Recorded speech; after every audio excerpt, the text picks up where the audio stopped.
سلام كبرات صدرا بيت برك سبورت لامين يامال بزعبا ميسي هاتريك عالم دسم بدا مسكرنت هبو هاري ماغوير اب نيويورك عالم وانشا استيكرات شيء ترخبو ودربا عمد حلاو مع طوزينها ولادي تاديو فيزا تفقيدو لن كاب 50 ناب 14 مليون تختلتون افريلو ابو ميسي اب كبيد حمام لو بمقصالون ميسي 4 تاريخاو ريكوردات سبابير ولو الهلال نرافينها 185 مليون أقريبا مللو مورغان روجرز ناب أرسنال نمأتاو بعلاو أويجو ألفاريس مسيو كوريش كاير يوم كوكريلا نبارسا كحيدو زبلن كالو زيناتات حيزلكم قريبا لخو زي برك سبورتيو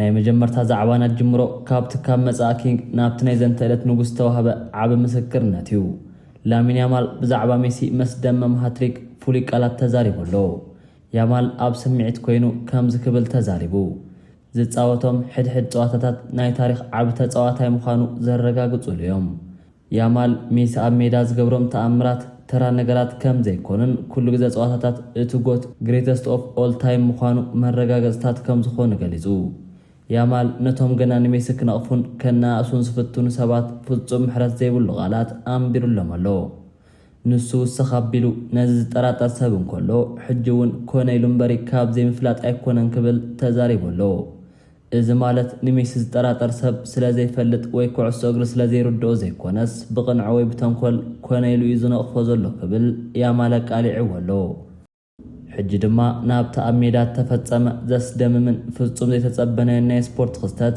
ክንሰግር ኩሳኖቭ ኣብ ውሽጢ ጸዋታ ብዝነበሮ ልዑል ስምዒትን ናህርን ተላዕለ ፍጹም ካብ ቁጥጥር ወፃ ኮይኑሎ ኩሳኖቭ ኩዕሶን ምክልኻል ብዝገበሮ ብርቱዕ ጉያ ካብ መስመር ሜዳ ወፂኡ ቀጥታ በቲ ስርሑ ይሰርሕ ዝነበረ ካሜራማን ሓደገኛ ታክል ወሪዱ እቲ ካሜራማን ምስቲ ካም ሒዝዎ ዝነበረ ንውሓት ዘለዎ መሳርሒ መሬት ተደፊኡ ወዲቑሎ እዚ ፍጻመ እዚ ንተጻወትን ደገፍትን ተሰንበደ እኳ እንተነበረ ድሕሪኡ ግና ኩሳኖቭ ተላዒሉ ይቅርታ ብምሕታቱ ስፖርታዊ ጨዋነት ዝተራየሉ ፍሉይ ናይ ቪድዮ ክሊፕ ኮይኑሎ ናብትን ኩሉ ደጋፊ ፕሪምየር ሊግን ማንቸስተር ዩናይትድን ዘዘናግዕን ዘገረመን ሰበር ዜና ክንሰግር እቲ ኩሉና ፍቱ ተጻዋታይ ዝኾነ ሃሪ ማጓየር ኣብ ኒውዮርክ ከተማ ፍጹም ዘይተጸበነ ስራሕ ክሰርሕ ተረኺቡሎ እቲ ናይ ኦልድ ትራፎርድ ሓያል ኮኸብ ሃሪ ማጓየር ኣብ ውሽጢ ኒውዮርክ ናይ ዓለም ዋንጫ ስቲከራት ክሸይጥ ተረኺቡ እዚ ዓብ ተኸላኻሊ ናይ ዓለም ዋንጫ ኣልበም ስቲከራት ሒዙ ንሰባት ክሸይጥን ክብትንን ከሎ ሰባት ብካሜሮም ቀዲሖም ኣለዉ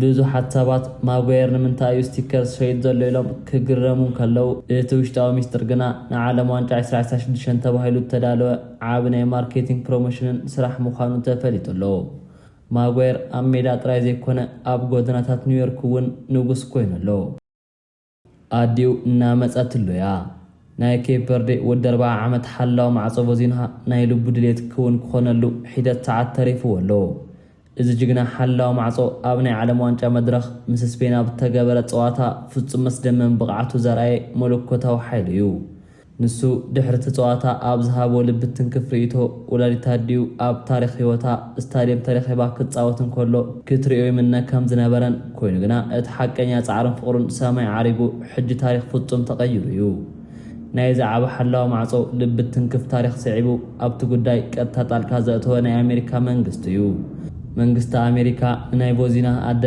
ናብ ኣሜሪካ ምእታው ዘኽእላ ናይ ቪዛ ፍቓድ ብዕላውን ቁልጥፉን ሂብዎን ኣሎ ኣብዚ ሕጂ ሰዓት ናይ ቦዚና ኣደ ናይ ወደን መጻ ጸዋታ ኣብ ስታዲየም ተረኺበን ንወደን ክዕዘባ ተኣንጊደን ኣለዋ እዚ ዓብ ናይ ቤተሰብ ሕልሚ እውን ክውን ክኸውን ሰዓታት ጥራይ ተሪፍዎ ኣሎ እዚ ታሪኽ እዚ ኣብ ዓለም ስፖርት ዓብ መዘራረቢ ብምዃኑ ናይ ቦዚና ማሕበራዊ ገጽ ኣዝዩ ዘዘናግዕ እዩ እዚ ተጻዋቲ ኣብ 3 መዓልቲ ውሽጢ ካብ ዝነበሩ 50,000 ተኸተልቲ ተላዒሉ ኣብዚ ሕጂ ናብ 14 ሚልዮን ፎሎወር ክዓብየሉ ኪኢሉሎ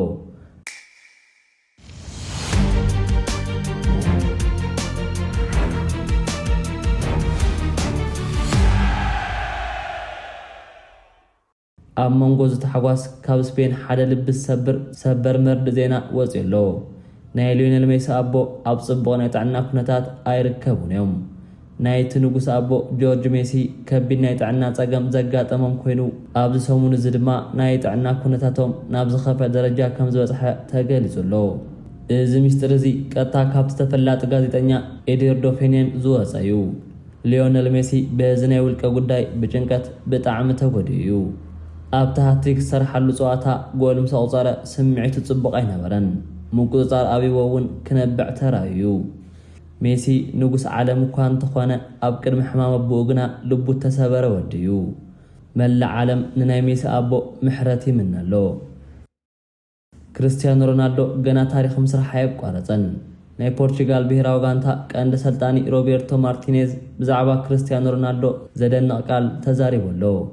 ብምቕጻል ማርቲኔዝ እዚ ሰርቻይ ናይ ዓለም ዋንጫ እኳ እንተኾነ ኣብ ውሽጥና ግና ልክዕ ከምቲ ናይ ፈላማይ ዋንጫ ዓለም እዩ።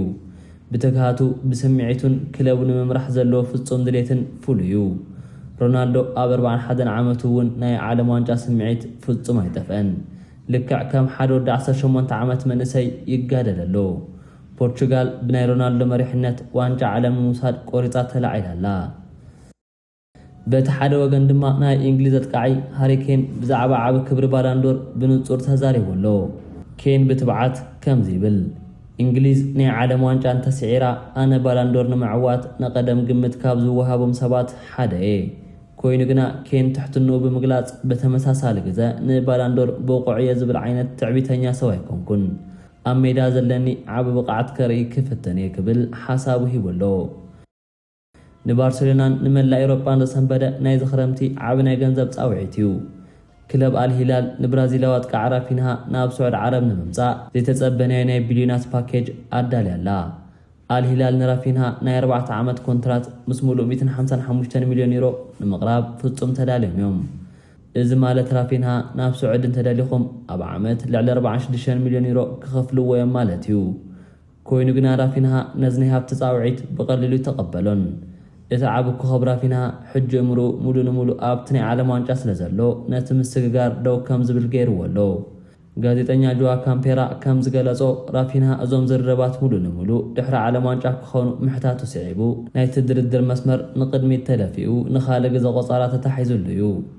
ራፊንሃ ንባርሴሎናን ንአልሂላልን ሕጂ ናይ ዓለም ዋንጫ ክርክብ ሕደጉኒ ውሳኔ ግና ድሕሪ ፍጻመ ዓለም ዋንጫ ክነግረኩም ኢሉ ገሊጹሎም ኣሎ። ባርሴሎና በቲ ሓደ ወገን ነዚ 185 ሚልዮን ክትረክብ ክትህንጠን ኮላ ራፊንሃ ግና ታሪክ ሃገሩ ይቐድም ኣሎ።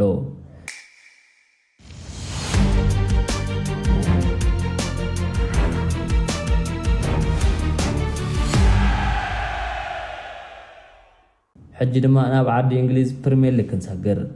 እታ ናይ ሰሜን ለንደን ክለብ ኣርሰናል ሓድሽ ናይ መስመር ሓይሊ ክትረክብ ተቃሪባላ። ሞርጋን ሮጀርስ ናብ ኣርሰናል ንምእታው ዘለዎ ልዑል ድሌት ሎሚ ምሸት ብዕላው ተገሊጹ። ኣብዚ ሓለፈ ናይ ውድድር ዓመት ኣብ ኣስቶን ቪላ ገዛ ፍጹም ዘገርም ብቕዓቱ ዘርአየ እዚ እንግሊዛዊ ናይ ቅድሚት መስመር ተጻዋቲ ንመጻኢ ወሲንዎ ኣሎ። ሮጀርስ ንደገፍቱ ከም ዝገለጾ ቀጻሊ መዕለቢኡ ንክኸውን ፍጹም ዝመረጾ ኣርሰናል ምዃኑ ብዕሊ ገሊጹ ኣሎ። እዚ ዜና እዚ ብፍሉይ ናይ ሃንድ ኦፍ ኣርሰናል ምንጪ ዝወፀ ክኸውን እንከሎ ኣርሰናል ነቲ ተጻዋታይ ንምፍራም ምስ ኣስቶን ቪላ ወግዓዊ ዘተ ክትጅምር እያ። ሕጂ ድማ ናብቲ ንኹሉ ሰብ ዘገረመ ናይቲ ሮበርት ኤርሊንግ ሃላንድ ፍሉይ ቃለ ምሕተት ክንሰግር።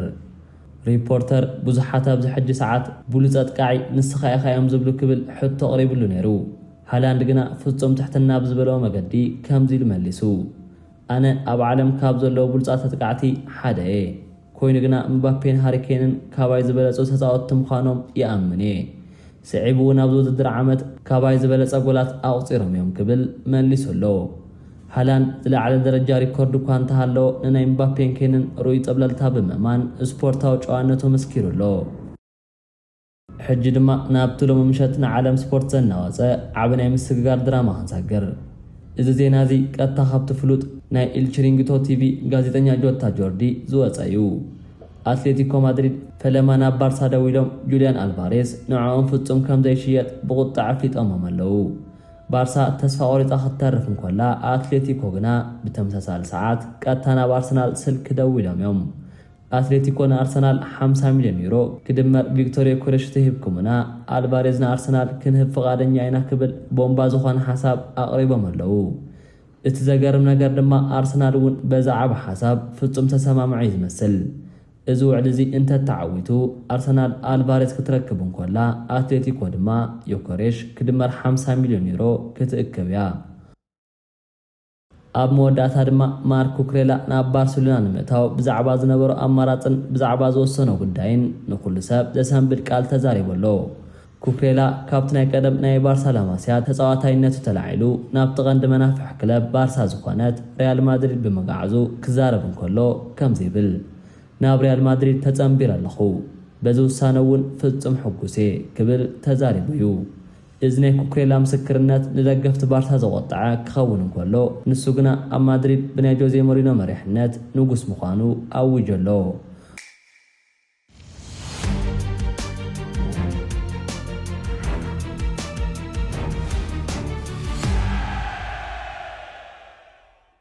رأيتكم ኣብ ታሕቲ ኮመንት ጻሓፉለይ ነዚ ቪድዮ ሼር ምግባርን ሰብስክራይብ ምግባርን ኣይትረስዑ።